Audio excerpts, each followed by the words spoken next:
আসসালামু আলাইকুম সকলকে। আশা করছি আপনারা সকলে অনেক, অনেক ভালো আছেন। এই ভিডিওতে আমি গৌতম বুদ্ধের একটি উক্তি নিয়ে কথা বলব।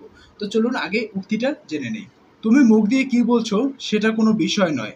বিষয় হলো তোমার কাজ।" অর্থাৎ আপনি মুখে কি বলছেন যে আমি এইটা করব, ওইটা করব।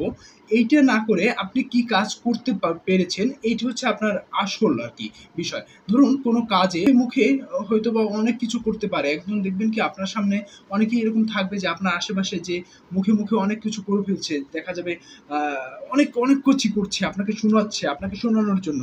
আল্টিমেটলি তিনি কিন্তু আসলে কিছুই করছে না। তার কাজ দিয়ে দেখাচ্ছে না। আপনিও আপনার জীবনে এরকম কথা না বলে আমি এইটা করব, ওইটা করব, এইটা আগে না বলে নিজের ভিতরে ওই পরিকল্পনাগুলো রাখুন। আপনি যে কাজগুলো করতে চান, ওই কাজগুলো আপনি নিজের ভিতরে রাখুন। সেই কাজগুলো রেখে নিজের ভিতরে পরিকল্পনাগুলো বাস্তবায়ন করুন।